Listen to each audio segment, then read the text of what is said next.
ఈ దినము మరి పేతురు రాసిన మొదటి పత్రికలో కొన్ని మాటలు చదువుకొని ఉన్నాం. మరలా వాటిని జ్ఞాపకం చేసుకుందాం. నిబ్బరమైన బుద్ధి గలవారై మెలకువగా ఉండుడి. మీ విరోధి అయిన అపవాది గర్జించు సింహము వలె ఎవరిని మృంగుదునా అని వెదుకుచూ తిరుగుచున్నాడు. ఈరోజు ఒక సింహం కనపడుతుంది ఇక్కడ. ఏం సింహం అది? గర్జించే సింహం.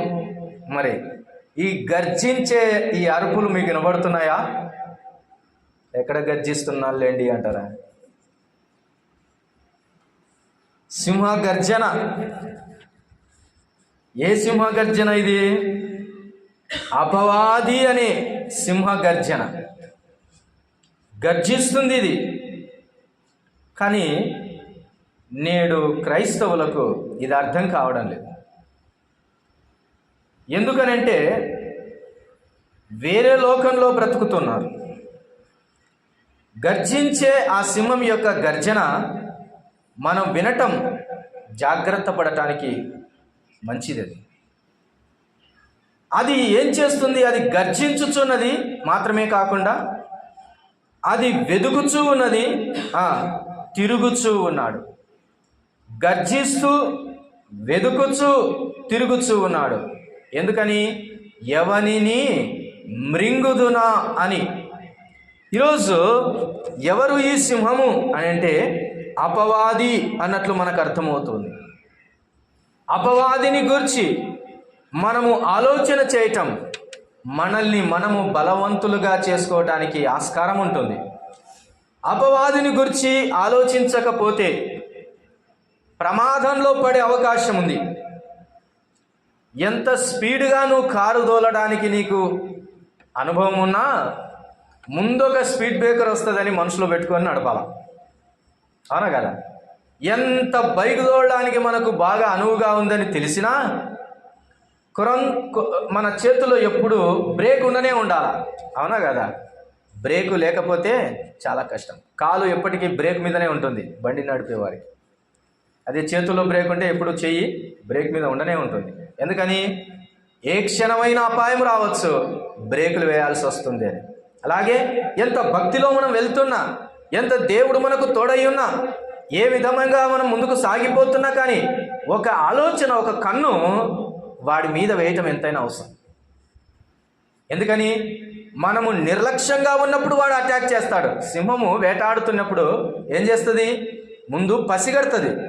ఎదుటిన్నటువంటి జంతువు దేని మీద అయితే అటాక్ చేయబోతుందో అది దాని యొక్క నడకలు బాగా గమనించిన తర్వాత, దాని మూమెంట్ను అర్థం చేసుకున్న తర్వాత సింహం పరిగెత్తడం అనేది ప్రారంభిస్తూ ఉంది. ప్రారంభించి దాన్ని అటాక్ చేసి దాన్ని చంపేస్తూ ఉంది. అలాగైతే ఈ లక్షణము అపవాదికి ఉంటే వాడు మరింత భీకరంగా ఎలాగో పరిగెత్తుతాడో అనేది మనకు అర్థం కావాలి. వాడు వెతుకుచున్నాడంట. ముందు వెతుకుచున్నాడు అంటే ఈ కెన్ అనలైజ్. ఎవరిని మింగుదునా? ఎవరిని మింగుతాడు? అది ఆలోచన. ఎవరిని మృంగుతాడని అంటే నిర్లక్ష్యంలో ఉన్న వారిని మింగేస్తాడు. ఎవరిని మృంగుతాడని అంటే నిదానంగా ఉన్న వారిని మింగేస్తాడు. ఎవరిని మింగుతాడు అని అంటే బలహీనులను మృంగేస్తాడు. షార్ప్గా ఉండే వారిని వాడు మింగలేడు. కాబట్టి ఎవరిని మృంగుదునా ఫస్ట్ టార్గెట్ చేస్తాడు. జాగ్రత్త. ఒకవేళ ఆ టార్గెట్లో మనం ఉంటామేమో, ఆ టార్గెట్లో నీవు నేను ఉంటే అటాక్ ఎలా జరుగుతుందో ఆలోచన చేయండి. ఏం కాదులేని నిర్లక్ష్య బాపత్తుతో బ్రతకటం మంచిది కాదు. ఎంతైనా భయంతో బ్రతకడం మంచిది. ఎవరి మీద భయం? దేవుని మీద భయం ఉండాల్సిందే. అలాగే సాతాను మీద కూడా ఒక కన్నేసి ఉంచడం ఎంతైనా మంచిది. ఈరోజు మరి సాతాను అనేటువంటి సింహం, దీనిని ఎదిరించాలంటే ఏమేమి అవసరమైనది? దైవ గ్రంథంలో ఎవరు జయించారు అన్న సంగతిని మనం ఆలోచన చేస్తే ఏ బలము మనకు అవసరమో మనకు పాఠం కూడా అర్థమవుతుంది. ఒకసారి ఈ సింహమును గురించి కీర్తనల గ్రంథం 17వ అధ్యాయంలో మనం చూస్తే, కీర్తనల గ్రంథం 17వ అధ్యాయం 12వ వచనాన్ని చదువుకుందాం. ఆతురపడు ఆ, సింహము వలెను, చాటైన స్థలముల్లో పొంచు కొదమ సింహము వలెనే ఉన్నారు. మరోసారి చదువుకుందాం. వారు చీల్చుటకు ఆతురపడు సింహము వలెను, ఆ, చాటైన స్థలముల్లో పొంచు కొదమ సింహము వలెను ఆ, ఉన్నారు. ఆ. వారు అంటున్నాడు. వారు అన్నటువంటి మాటను గురించి మనము ఆలోచన చేస్తే ప్రియులారా, తమ హృదయములను కఠినపరుచుకునేవారు ఇలాగ దుష్టులను గురించిన సంగతి 17వ అధ్యాయంలో చెబుతూ వారిని ఎలాగూ పోల్చుతున్నాడంటే, వారు చీల్చుటకు ఆతురపడు సింహము వలె. ఎక్కడుంటారంట? ఎక్కడుంటారని ఎదురుగుంటారా? చాటైన స్థలములలో. అది ఈ సింహం సాతానుడు, సాతాను సంబంధమైన దుష్టులు. సాతానుడు డైరెక్ట్గా మనకు కనబడ, ఎలాగూ దేవుడు ఇన్విజిబులో అలాగే సాతానుడు కూడా మనకు ఇన్విజిబులే, అంటే కనబడు. కాబట్టి వాడు కనబడడు, కానీ మరో రూపాన వాడు వస్తూ ఉంటాడు. అలాగే ఎలాగున్నారంట వీరు? చాటైన స్థలములలో పొంచు కొదమ సింహము వలె ఉన్నారు. ఎందుకున్నారు? చీల్చుటకు ఆతురపడు సింహము అంటారు. ఏం సింహం అంటే ఇది? చీల్చివేయటానికి ఆతురపడే సింహం. జాగ్రత్త, దాని అటాక్ మన మీద జరిగిందంటే చీల్చివేస్తూ ఉంది. చాలా జాగ్రత్తగా ఉండాలి మనము. ఎంత మెలకువగా ఉండాలంటే అంత మెలకువగా ఉండాలి మనము. మెలకువ సమయంలో మెలకువ లేకపోతే కూడా సాతానుడు అటాక్ చేస్తాడు. చేయవలసిన పని చేయాల్సిన సమయంలో చేయకపోతే కూడా అటాక్ చేస్తాడు. నిర్లక్ష్యంగా కలిగి జీవిస్తే అటాక్ చేస్తాడు. ప్రార్థనలు తక్కువైతే అటాక్ చేస్తాడు. జాగ్రత్త. పొంచి ఉండేవాడు అనేది గుర్తుపెట్టుకోవాలి. ఎక్కడ పొంచి ఉంటాడు మనకు తెలియదు. చాటైన స్థలములలో ఉంటాడు. ఈరోజు బాగానే జరుగుతుంది నా జీవితం, ఈరోజు బాగానే వెళ్తుంది నా జీవితం అంటే ఒకనాడు సడన్గా కన్నీటిని తెప్పించే వ్యధ తీసుకొని వస్తాడు. జాగ్రత్త. అలాగూ జరగకూడదని అంటే మనము చాలా జాగ్రత్తగా బ్రతకవలసి ఉన్నది ప్రియులారా. ఆ సాతాన్ని ఎదుర్కోవటానికి మనము బలవంతులమై ఉండాలన్న సంగతి గుర్తుపెట్టుకోవాలి. 22వ అధ్యాయంలో చూడండి, అదే కీర్తనల గ్రంథం 22వ అధ్యాయం 13వ వచనాన్ని చదువుకుందాం. 13వ వచనం. చీల్చుచును గర్జించుచునుండు సింహము వలె వారు నోళ్ళు తెరుచుచున్నారు, నేను నీళ్ల వలె పారబోయబడి ఉన్నాను. ప్రభునందు ప్రియులారా, వారు గర్జించు సింహము వలె ఉన్నారనేది మనకు అర్థమవుతుంది. దుష్టులను గురించి, వారి సహవాసమును గురించి, వారి మాటల విషయమై, వారి ప్రవర్తన విషయమై, వారి యొక్క నడకల విషయమై జాగ్రత్త పడాలి మనము. ఏం కాదులే అనుకోకూడదు. కొన్నిసార్లు లోకంలో ఎవరెవరితోనో మనం మాట్లాడుతూ ఉంటాం, మాట్లాడాల్సి వస్తుంది కూడా. ఎవరితోనో సహవాసాలు చేయాల్సి వస్తుంది. అవసరతను బట్టి తప్పదు, కానీ జాగ్రత్తగా ఉండాలి. ఎందుకంటే వారి నోరు తెరిచిన సమాధి వలె ఉంటుంది. మన విశ్వాసాన్ని చంపేసేదై ఉంటుంది. మనల్ని నిరుత్సాహపరిచే విధంగా ఉంటారు వారు. మనల్ని ఆత్మీయతలో చంపేటటువంటి విధంగా కనబడుతూ ఉంటారు. వారు ఎంత మాత్రము దయా దాక్షిణ్యత ఉండదు. వారు మనల్ని ఈడ్చుకొని పోయేటటువంటి వారై ఉంటారు. సింహం, సాతాను సంబంధులు కొదమ సింహముల వలె, గర్జించు సింహముల వలె కనబడుతున్నారు. మరి జాగ్రత్త పడకపోతే ఎలాగా? మనం ఆలోచన చేద్దాం ప్రియులారా. రండి, దైవ గ్రంథంలో మరి సింహాన్ని చంపిన వారెవరు, అందులో ఏ ఆత్మీయమైన పాఠం మనం నేర్చుకొని ఈ అపవాది అనే సింహాన్ని ఎలాగూ ఎదిరించాలి అన్న పాఠాలు మనం నేర్చుకుందాం. మీకు ఇదివరకే అర్థమై ఉంటుంది. ఎవరెవరు మరి సింహాన్ని చంపివేశారో వారి దగ్గరికి వెళ్దాం. ఒక్కొక్కసారి ఒక్కొక్క మాటను చదువుకుంటూ ముందుకు వెళ్దాం. మొదట న్యాయాధిపతుల గ్రంథం 14వ అధ్యాయము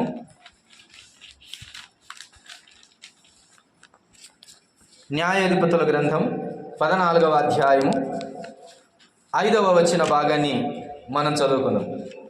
14వ అధ్యాయము 5వ వచన భాగాన్ని మనం చదువుకుందాం. ఈ వచన భాగంలో ఎవరున్నారో మనకు తెలుసు.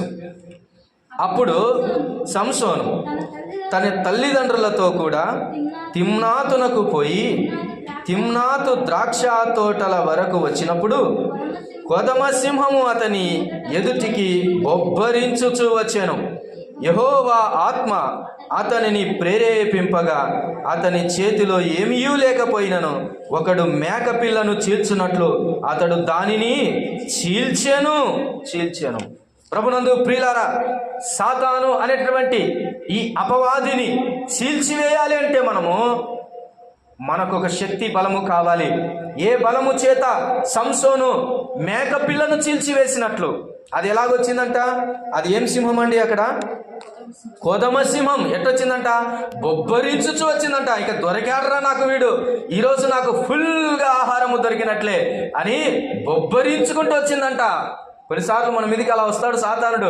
ఇక దొరికిపోయాడు ఇతడు, ఇక దొరికిపోయింది ఈమె, ఈ బలహీనతలో పడిపోయింది, ఇక అయిపోయింది, చీల్చేస్తానని చెప్పేసి కొదమ సింహము బొబ్బరించున్నట్లుగా వాడు మన మీదికి వస్తాడు ప్రియులారా. అలాగైతే ఎలాగో సంసోను చీల్చివేశాడు దాన్ని అంటే, అక్కడ రాయబడిన మాటను చూడండి, 6వ వచన భాగాన్ని చదువుకుందాం. యెహోవా ఆత్మ అతన్ని ప్రేరేపించగా. చాలు. ఇంతకు ఈ బలమైనటువంటి ఈ కొదమ సింహాన్ని మరి ఈ సంసోను చీల్చివేయడానికి గల కారణం ఏంటి అని అంటే, సంసోను అభిషేకము కలిగిన వాడు. ఎవరండి? ప్రతిష్ఠితుడు, అభిషేకము కలిగిన వాడు. మనము కూడా సాతాన్ని ఎదిరించాలంటే ఆ యొక్క గర్జించే బొబ్బలు పెట్టే ఆ కొదమ సింహాన్ని, ఆ సింహాన్ని మనము చీల్చివేయాలని అంటే మనకు ఏ బలం ఉండాలో తెలుసా? ఆత్మ అభిషేక బలం ఉండాలి ప్రియులారా. ఏమిటి ఆత్మ అభిషేక బలం? కొంతమంది మీటింగ్స్ పెడుతుంటారు, ఏమని? అభిషేక ఆత్మ బలం అని. ఆ కుడికలో ఆ గంటలో వచ్చేస్తుందా? ఏమిటి ఆత్మబలం అంటే? అప్పటికప్పుడు మన మీదకి దిగి వచ్చేదా? ఒకసారి పరిశుద్ధాత్మను మనం పొందిన తర్వాత మనకు లేఖనము తెలుసు, ఎఫెసీ పత్రికలో సెలవిచ్చినట్లుగా మన యందు ముద్రించబడ్డాడు ఆయన యందు మనం ముద్రించబడ్డాం. అదే ఎఫెసీ పత్రిక 4:30లో చెబుతున్న మాట, ఎప్పటి వరకు విమోచింపబడి ఎంతవరకు ఉన్నాం? ఆయన యందు విమోచన దినం వరకు ముద్రింపబడి ఉన్నాం. అయితే ఆయనను కలిగి ఉండటం ఒక ఎత్తు అయితే, ఆయన యందు బలం కలిగి జీవించడం మరొక ఎత్తు. ఆయన మనలో ఉండడం ఒక ఎత్తు అయితే, ఆయన పూర్ణతగా ఉండటం వేరే. అందుకంటాడు ఆత్మ పూర్ణులై ఉండండి అని అంటాడు. ఆత్మ పూర్ణులై ఉండాలి. అభిషేకము మనలో నిలిచే అభిషేకం అది. అందుకని చూడండి, యోహాను రాసిన మొదటి పత్రిక. ఏం అభిషేకం అనుకుంటున్నారు? లోకంలో రకరకాల డెఫినేషన్లు వచ్చినాయి, రకరకాల సిద్ధాంతాలు వచ్చాయి, రకరకాల క్రమాలు వచ్చాయి. ఎవరికి తోచింది వారు చెప్పేస్తున్నారు, ఎవరికి తోచింది వారు నడిపిస్తున్నారు. ఎందుకంటే క్రైస్తవులు బైబిల్ చదవరు కాబట్టి ఏం చెప్పినా సరిపోతుంది, ఎలాగూ చేసినా సరిపోతుంది అన్నది వారి లెక్క. కాబట్టి మొదటి యోహాను పత్రిక 2వ అధ్యాయము, ఏమిటి నీలో నాలో ఉండిన ఆ అభిషేకం ఏమిటి అని ఈ దినము జ్ఞాపకం చేసుకుందాం. చూడండి, 2వ అధ్యాయము 27వ వచన భాగాన్ని చదువుకుందాం. 27వ వచన భాగాన్ని యోహాను సువార్త మొదటి యోహాను పత్రిక 2వ అధ్యాయము 27వ వచనం. అయితే ఆయన వలన మీరు పొందిన అభిషేకము మీలో నిలుచుచున్నది గనుక ఎవడును మీకు బోధింపనక్కరలేదు. ఆయన ఇచ్చిన అభిషేకము, అక్కడ ఆగండి, ఆయన ఇచ్చిన అభిషేకము సత్యం. అది గుర్తుపెట్టుకోవాలి. ఏమిటండి మన అభిషేకం? సత్యం. ఏమిటి సత్యం చెప్పాలి. సత్యం అనగా ఆయన వాక్యమే సత్యం. సత్యం అనగా ఆయనే సత్యం. యేసు ప్రభు వారు శిష్యులను దేని యందు అభిషేకించాడు, ప్రతిష్ఠించాడు? వారిని సత్యమునందు ప్రతిష్ఠించాడు. మనలో నిలుచుచున్నది ఏమిటి? ఆయన వాక్యమే. ఆయన వాక్య సారాంశమే సత్యం అని కీర్తనల గ్రంథంలో రాయబడింది. వాక్యము లోపల లేకుండా 1 గంట సేపు నిన్ను మిస్మరైజ్ చేస్తే నీవు ఆత్మశక్తి పొందుతావా? కాదు కదా. మన ఆత్మ బలమేదనగా అది వాక్యమే. చాలాసార్లు నేను చెబుతూనే ఉంటాను, ఆత్మ యొక్క కెపాసిటీ, ఆత్మ యొక్క బలం దేని మీద ఆధారపడుతుందంటే నీలో నిలిచే వాక్యం మీద ఆధారపడుతుంది. నీలో వాక్యం శూన్యంగా పెట్టుకొని ఆత్మశక్తి రావాలంటే ఎక్కడి నుంచి వస్తుంది? రాదు కదా. పరిశుద్ధాత్ముడు ఎక్కడ ఎవరి మీద దిగి వచ్చినా, పరిశుద్ధాత్ముడు ఎవరిలో పని చేసినా కానీ మొదట వారు వాక్యము వినుచుండిరి అని అపోస్తల కార్యములో రాయబడింది. పేతురు వాక్యం చెబుతున్నప్పుడు పరిశుద్ధాత్ముడు దిగి వచ్చాడు. ప్రార్థన చేయించినప్పుడు వారికి పరిశుద్ధాత్ముడు దిగి వచ్చాడు. వారు ఆ కొర్నేలి ఇంట్లో పేతురు వాక్యం చెబుతున్నప్పుడు పరిశుద్ధాత్ముడు దిగి వచ్చాను. వారితో మాట్లాడుతున్నప్పుడు పరిశుద్ధాత్ముడు దిగి వచ్చాను. వాక్యం మొదట దర్శించాలి, ఆ తర్వాతే పరిశుద్ధాత్ముని ఇన్వాల్వ్మెంట్ అనేది ఉంటుంది. అందుకే ఎఫెసీ పత్రికలో రాయబడింది, మొదట మీరు మీ సువార్తను విని అన్నాడు. అంటే ఏం జరిగింది? ముందు వాక్యం వినడం జరిగింది, ఆ తర్వాతనే మీరు ఆత్మయందు ముద్రించబడ్డారు. ఈ క్రైస్తవ సమాజంలో ఘోరమైనటువంటి బలహీనత ఏమొచ్చిందని అంటే, వాక్యమునకు విలువ ఇవ్వరు కానీ ఆత్మశక్తి రావాలని పోతా ఉంటారు. ఎక్కడి నుంచి వస్తుంది? ఎక్కడి నుంచి వస్తుంది? ఇదంతా కార్పొరేట్ అయిపోయింది. కార్పొరేట్ అయిపోయింది. నేడు ఇష్టానుసారంగా బోధించే విధానం అయిపోయింది. వాక్యం నీలో నిలిచి ఉండటమే ఆత్మబలం. అందుకనే వాక్యమనే ఆత్మ ఖడ్గం అంటాడు. ఎక్కడ? ఎఫెసీ పత్రికలో చూడండి ఒకసారి. వాక్యమునకు ఆత్మకు ఎంత ముడిపడి ఉందో మనం నేర్చుకోవాలి. వాక్యం బాగా చదవాలి, మీరు వాక్యం బాగా ధ్యానించాలి. మీరు వాక్యం లేకపోతే సాతాన్ని జయించలేం. గర్జించు సింహము వలె వాడు ఎవరిని మృంగుదునా అని వెతుకుతూ తిరుగుచూ ఉన్నాడంటే, నీవు జయించాలంటే ఇదిగో ఈ అభిషేకం నీలో నిలవాలి. ఈ అభిషేకం ఏమిటి? సత్యమనే అభిషేకం. సత్యమే, ఆయన సత్యమే. అందుకని ఎఫెసీ పత్రిక 6వ అధ్యాయము 17వ వచనాన్ని చదువుకుందాం. చూడండి.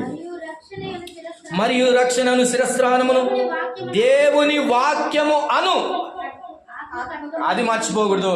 వాక్య ఖడ్గం కాదు అది, వాక్యం అనే ఆత్మ ఖడ్గం. అది గుర్తుపెట్టుకోవాలి. That is the combination. అది వాక్యమే. వాక్యం ఉన్నప్పుడే నీలో ఆత్మబలం ఉంటుంది. ఒక 5-6 ఆదివారాలు వాక్యం లేకుండా ఇంట్లో కూర్చో, అయిపోయింది నీ సంగతి. అంతే. ఏ బలం ఉండదు, ఇంకా ఏ బలం ఉండదు. దెబ్బకు నిన్ను గర్జించు సింహం వచ్చి చీల్చి వేస్తుంది. మొదటిది, సింహాన్ని ఎదిరించాలంటే ఏం కావాలి? సంసోను ఎలాగూ సింహాన్ని ఎలా చీల్చాడంటండి? మేక పిల్లను చీల్చేశాడు. సాతాన్ని జయించడం చాలా ఈజీ. అసలు ఆయన మిగిలిన పని మనకు అప్పగించి వెళ్ళాడు. సాతాన్ని మన కాళ్ళ కింద ఏం చేయాలనుకున్నాడు? చితక త్రొక్కించాలని ఆశ కలిగిన వాడు. గర్జించు సింహమైనా, బొబ్బలు పెట్టు వచ్చే కొదవ సింహమైనా దాన్ని జయించాలంటే you should have this strength. ఈ బలం నువ్వు కలిగి ఉండాలి. అదేమిటి? అభిషేక బలం. అభిషేక బలం. మరలా చెప్తున్నాను, అభిషేకం అంటే ఏంటో కాదు, దేవుని వాక్య బలమే. దేవుని వాక్య బలమే. వాక్యం ఎక్కడ ఉంటే అక్కడ పరిశుద్ధాత్ముడు ఉంటాడు. అంతే, నిండుగా ఉంటాడు. అందులో సందేహం ఏం లేదు. దాటి వెళ్తున్నాను. 2వ మాటను మనం చూసుకుందాం. ఏ బలం కావాలి? సమూయేలు మొదటి పత్రిక. మొదటి సమూయేలు గ్రంథం 17వ అధ్యాయం. సమూయేలు మొదటి గ్రంథం 17వ అధ్యాయం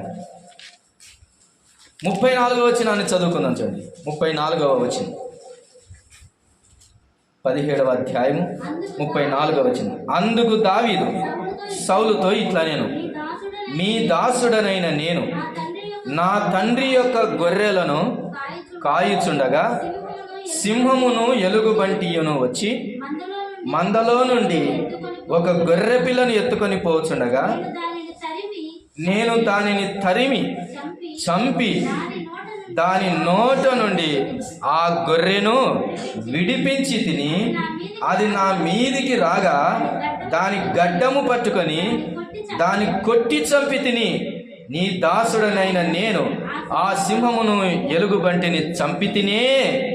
చాలు, చంపేశాడు. ఎవరు ఇక్కడ కనపడుతున్నారు? దావీదు కనపడుతున్నాడు. దావీదు ఆ కాంటెక్స్ట్ని అర్థం చేసుకుందాం. కారణం, ఆ సింహాన్ని చంపడానికి కారణం ఏంటి? ఆ సింహం అది ఏం చేస్తుందంట? గొర్రెను తీసుకొని పోతుందంట. గొర్రె పిల్లను లాక్కొని పోతూ ఉంటే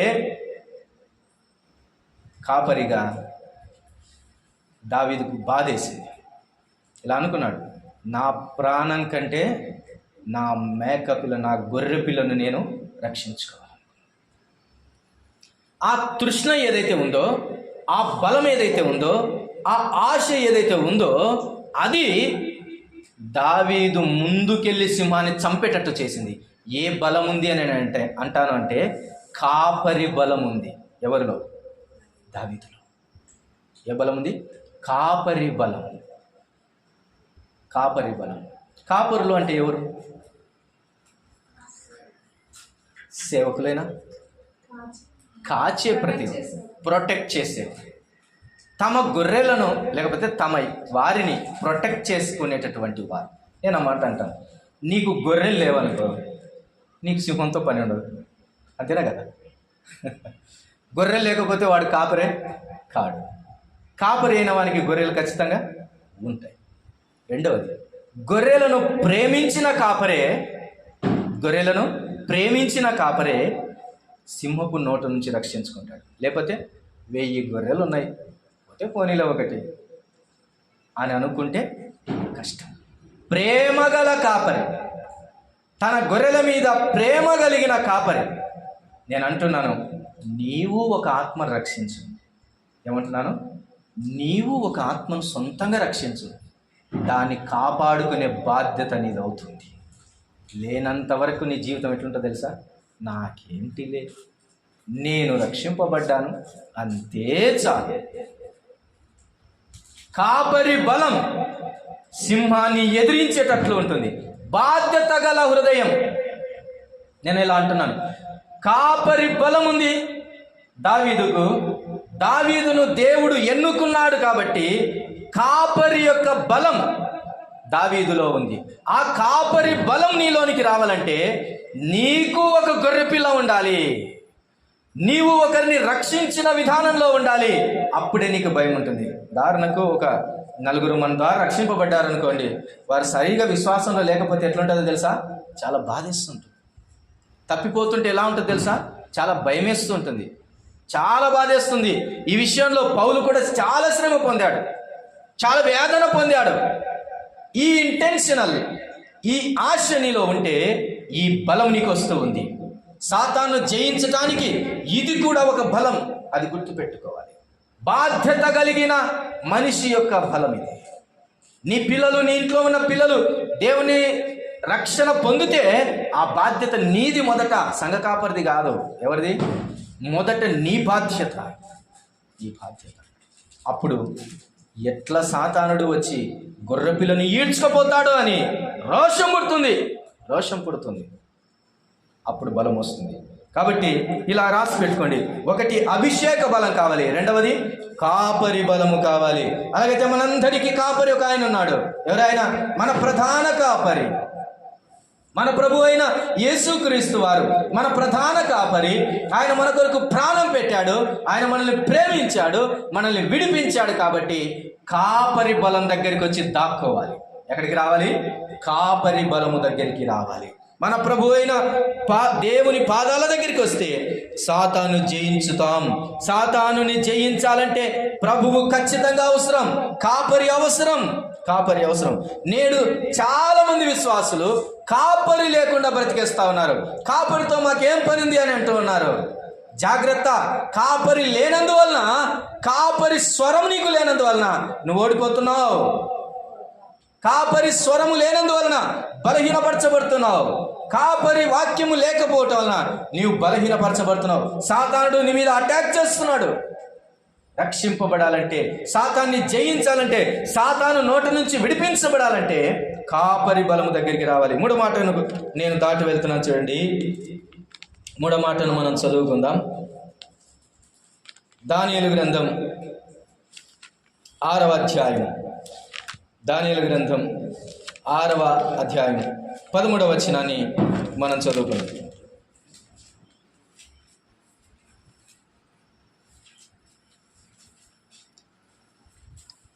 అందుకు వారు చెరపట్టబడిన యూదులలోనున్న ఆ దానియేలు నిన్నే గాని నీవు పుట్టించిన శాసనమునే గాని లక్ష్యపెట్టక అనుదినము ముమ్మారు ప్రార్థన చేస్తూ వచ్చుచున్నాడని. అందుకు వారు చెరపట్టబడిన యూదులలోనున్న ఆ దానియేలు నిన్నే గాని నీవు పుట్టించిన శాసనమునే గాని లక్ష్య పెట్టక అనుదినము ముమ్మారు ప్రార్థన చేయుచు వచ్చుచున్నాడనిరి. ఎక్కడ అటాక్ జరుగుతుందో తెలుసా? ప్రార్థన ఎక్కువ చేస్తూనే కానీ అటాక్ జరుగుతూ ఉంది. సాతానుడు ఎవరిని మృంగుతున్నా అని చూస్తూ ఉన్నాడు. ఎవరిని మింగుతాడండి? ఎవరిని మింగుతాడు? ఆ బలహీనంగా ఉన్న వారిని మింగేస్తాడు, అజాగ్రత్తగా ఉన్న వారిని మింగేస్తాడు, అశ్రద్ధతో ఉన్న వారిని మింగేస్తాడు. మాత్రమే కాకుండా ప్రార్థనలో ఉన్న వారిని కూడా మింగడానికి వస్తాడు. జాగ్రత్త. ఎన్నిసార్లు చేస్తున్నాడంట? ముమ్మారు ప్రార్థన చేస్తూ ఉన్నాడు, గ్యాప్ లేకుండా పూటకు ప్రార్థనలో ఉన్నాడు. అయినా గాని సాతాను యొక్క గర్జన దానియేలు మీదకి వచ్చింది. ప్రియులారా, బొబ్బరించుచు గర్జించుచు దానియేలును మింగేయాలని ఈ సింహం వస్తుంది. ఎట్టకేలకు దానియేలును పట్టుకున్నారు. దానియేలును తీసుకొని పోయి సింహపు బోనులో వేశారు. అది మనకు తెలుసు. ఇప్పుడు చదవండి 22వ వచనాన్ని, 22వ వచనం నుంచి చదువుకుందాం.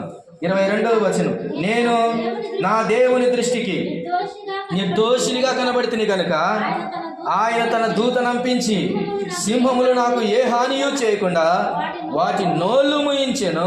రాజా, నీ దృష్టికి నేను నేరము చేసిన వాడను కాను కదా అనేను. రాజు ఇందును గురించి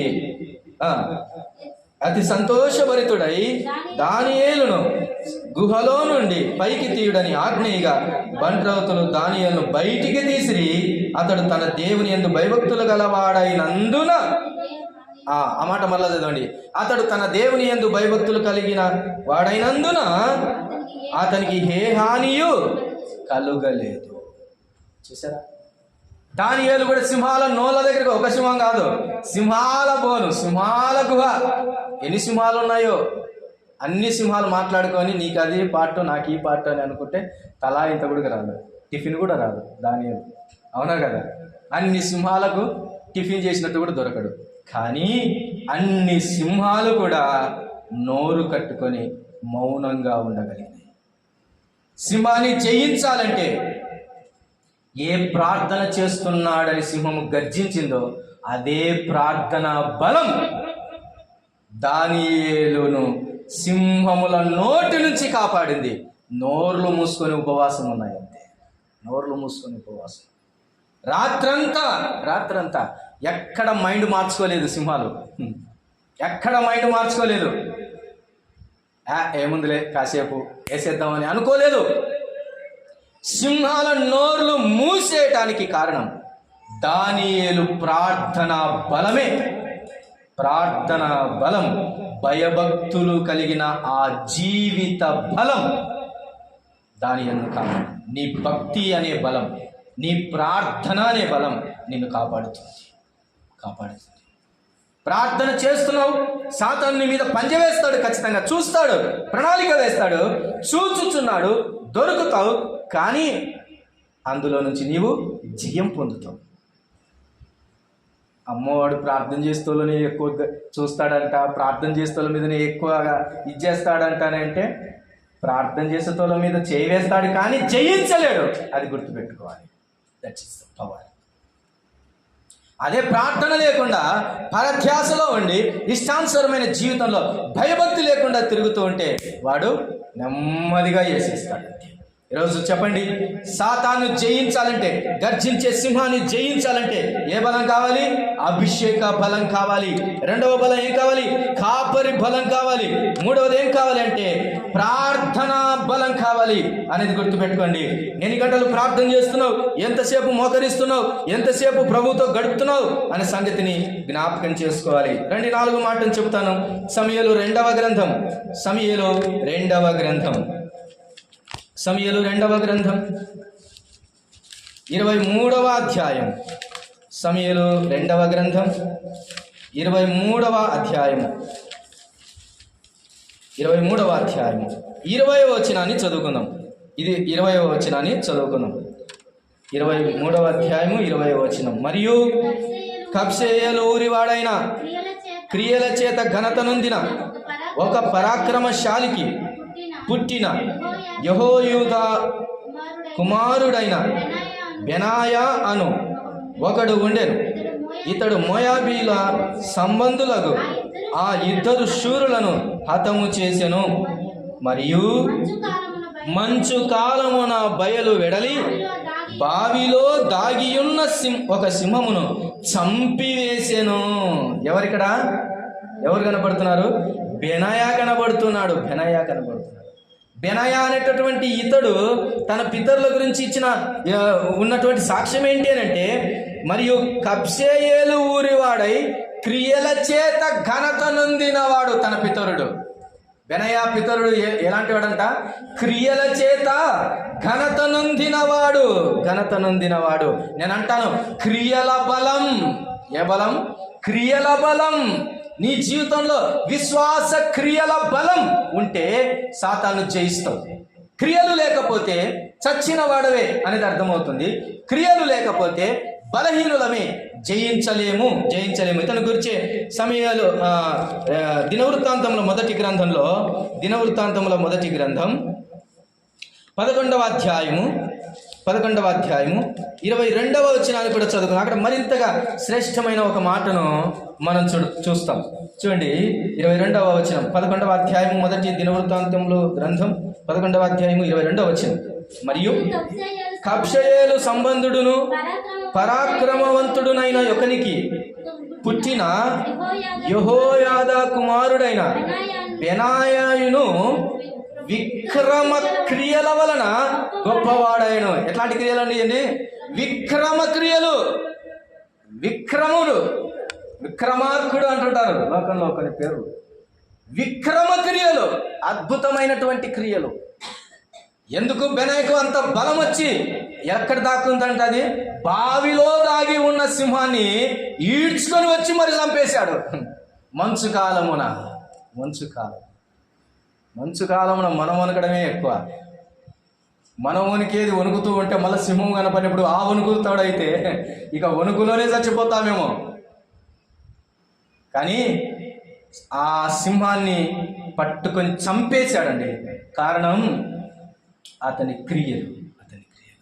సాతాన్ని జయించాలంటే క్రియలు అవసరం. ఏ బలం కావాలి?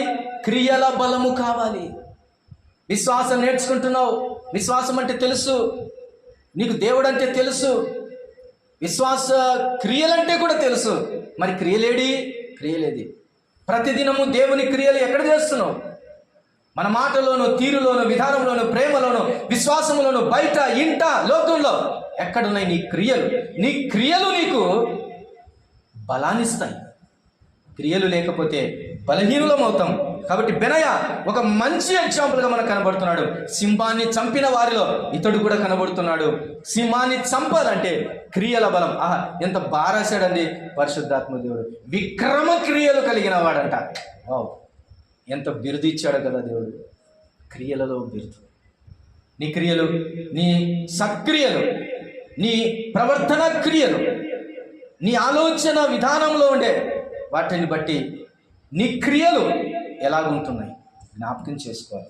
క్రియలు లేకపోతే సాతాను చేత మనము బందీ అయిపోయి చీల్చివేయబడిపోతుంది. దాటి వెళ్తున్నాను, లాస్ట్ మాట చెప్తూ ఉన్నాను. చూడండి, తిమోతికి రాసిన రెండవ పత్రిక 4వ అధ్యాయం. తిమోతికి రాసిన అపోస్తలుడైన పౌలు 2వ పత్రిక 4వ అధ్యాయము 17వ వచనాన్ని చదువుకుంటుంది. 17వ వచనం. అయితే నా ద్వారా సువార్త పూర్ణముగా ప్రకటింపబడు నిమిత్తమును అన్యజనులందరూ దాన్ని విను నిమిత్తమును ప్రభువు నా ప్రక్క నిలిచి నన్ను బలపరచెను గనుక నేను సింహము నోట నుండి తప్పించబడి తిని. ప్రభునందు ప్రియులారా, ఇక్కడ పౌలు కూడా సింహాన్ని ఎదుర్కొన్నాడు. ఆ సింహము నుంచి తప్పించబడటానికి కారణం ఏంటో తెలుసా? ప్రభు ప్రక్కలో నిలిచాడులేండి. ప్రభు ప్రక్కన ఎందుకు నిలిచాడో తెలుసా?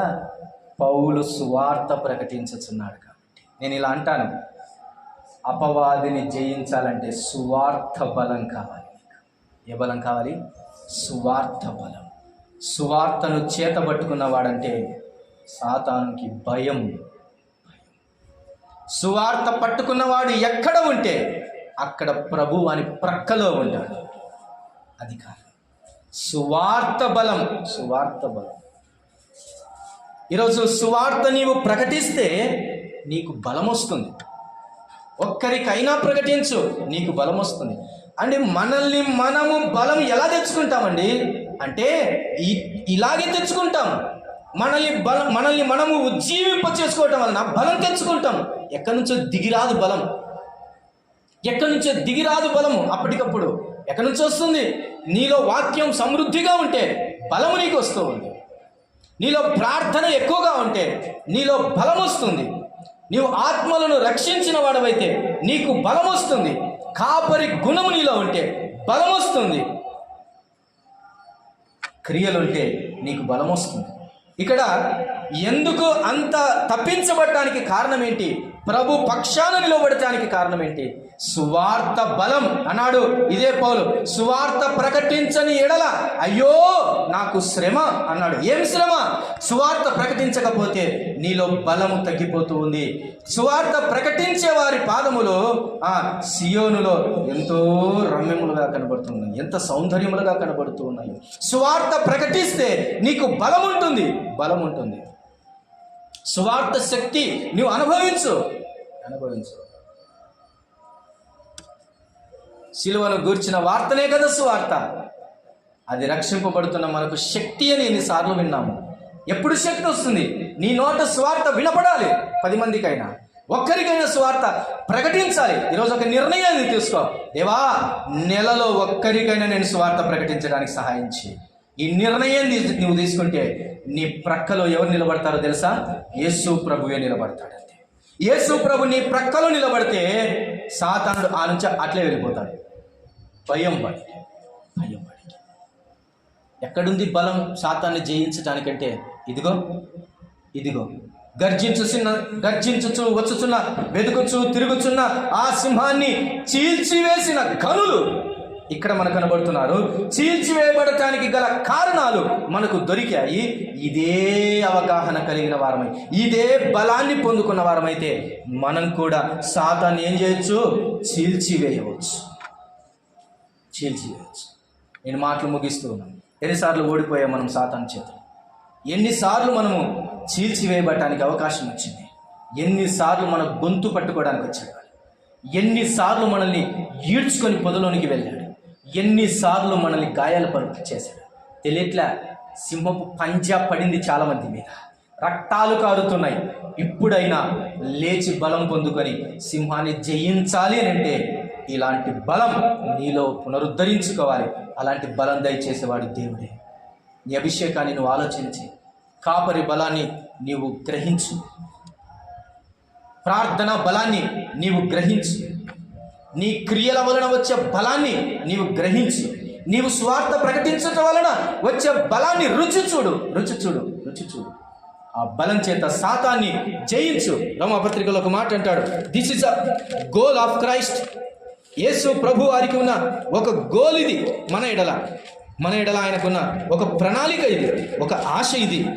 ఏమిటది అని అంటే ఒక పంద్యాన్ని మన ఎదుట ఉంచిపోయాడు. ఆ మాట మనము చదువుకుందాం. చూడండి, రోమాపత్రిక 16వ అధ్యాయము 20వ వచనం. రోమాపత్రిక 16వ అధ్యాయము 20వ వచనం. సమాధానకర్తయగు దేవుడు సాతానును మీ కాళ్ళ క్రింద శీఘ్రముగా చితక త్రొక్కించును. ఇది ఆయన స్టేట్మెంట్. ఆ స్టేట్మెంట్ను రుజువుపరుచుకోవాలంటే అది నా చేతుల్లోనే ఉంది.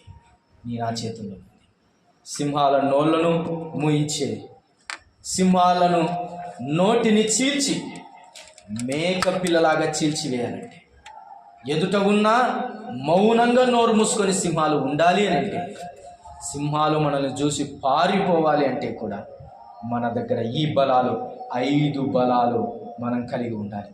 కలిగి ఉంటే గర్జించుచు వెదుకుచు తిరుగుచున్న మన అపవాది అయిన సాతానును నిశ్చయముగా జయించగలం. తలలు వంచండి, ప్రార్థన చేస్తాం. ఈ యాత్రిక ప్రయాణంలో ఏ పొద నుంచి సింహం వస్తుందో తెలియదు, ఏ బావిలో నుంచి సింహం వస్తుందో తెలియదు, ఏ కొండ రాళ్ళ మధ్యలో నుంచి సింహం వస్తుందో తెలియదు. ఎండవేళ వచ్చును, రాత్రి వేళ వచ్చును, ఉదయమందు వచ్చును, మధ్యాహ్నమందు వచ్చును. నీవు ఖాళీగా ఉన్నప్పుడు వస్తుంది. నీ ప్రయాణంలో నిన్ను ఎప్పుడైనా అటాక్ చేయవచ్చు. అలాగైతే ఆ సాతాన్ని జయించాలంటే నీలో బలం ఉండాలి. నీ ఆధారము దేవుడే మొదట కావాలి. దేవుని వాక్యము చేత, అభిషేకము చేత నీవు జయించగలవు. చెరసాలలో నేను బందీగా ఉన్నా, సింహాల బోనులో పడవేసిన, కరువు ఖడ్గం హింస ఏదైనాను, మరణ శాసనమే పొంచున్నాను. చెరసాలలో నేను బందీగా ఉన్నా, సింహాల బోనులో పడవేసిన, కరువు ఖడ్గం హింస ఏదైనాను, మరణ శాసనమే పంచున్నాను. యేసు నామమే ఆధారం కాదా, యేసు రక్తమే నా విజయము. పగలు ఎండల్లో రాత్రి వెన్నెల్లో కునుకక కాపాడు యేసు దేవునికే ఆరాధన, ఆరాధన. ప్రియుడేసు క్రీస్తుకే ఆరాధన, ఆరాధన, ఆరాధన. గొర్రె పిల్ల క్రీస్తుకే ఆరాధన.